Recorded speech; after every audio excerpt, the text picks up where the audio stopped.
এই দেখুন ট্যাংরা মাছ, বেশ বড় বড় সাইজের ট্যাংরা। কাঁটাগুলো বেছে ফেলে দেবো। এইভাবে করে নেবো, পেটটা এইভাবে করে কেটে দেবো।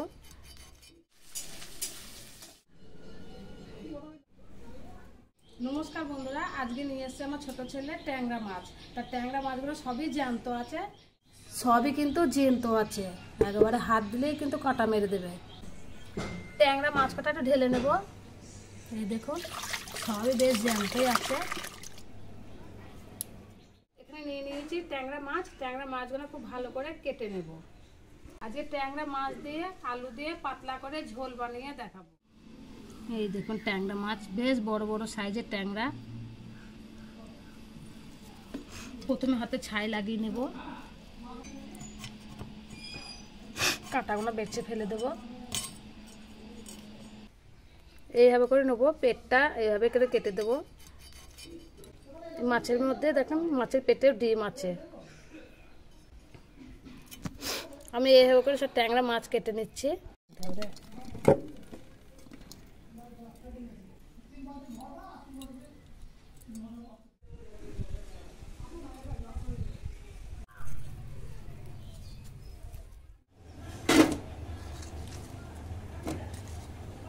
দিয়ে দিচ্ছি লবণ, দিয়ে দিচ্ছি হলুদ। মাছে লবণ হলুদ মাখিয়ে নেব। কড়াই গরম হয়ে গেছে, দিয়ে দিচ্ছি সরষের তেল। তেল খুব ভালো করে কড়াইতে লাগিয়ে নেব। ট্যাংরা মাছ ভেজে নেব।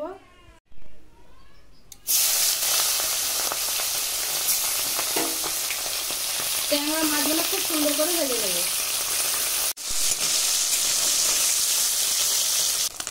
ট্যাংরা মাছগুলো বেশ লাল লাল করে ভেজে নিয়েছি।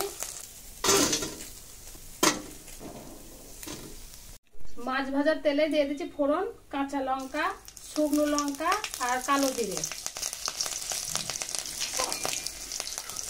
দিয়ে দিচ্ছি কেটে রাখা পেঁয়াজ। পেঁয়াজ লাল লাল করে ভেজে নিয়েছি। দিয়ে দিচ্ছি আলু।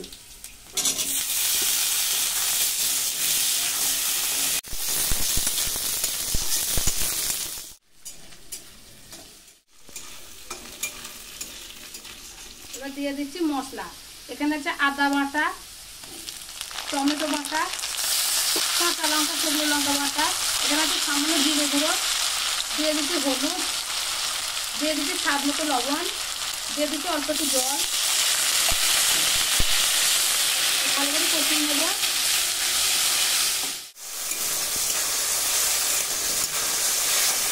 কাঁচা লঙ্কা, কালো জিরে ফোড়ন দিয়ে আজকে বাড়িতে বানাচ্ছি ট্যাংরা মাছের ঝোল। মশলা খুব সুন্দর করে কষিয়ে নিয়েছি। এবার সেদ্ধ হওয়ার জন্য দিয়ে দিচ্ছি জল। ঝোল খুব ভালোভাবে ফুটে গেছে। দিয়ে দিচ্ছি ভেজে রাখা মাছ। মাছ দিয়ে খুব ভালো করে নেড়ে নেব। ট্যাংরা মাছের ঝোল হয়ে গেছে। আলু খুব সুন্দরভাবে সেদ্ধ হয়ে গেছে। এবার নামিয়ে নেব।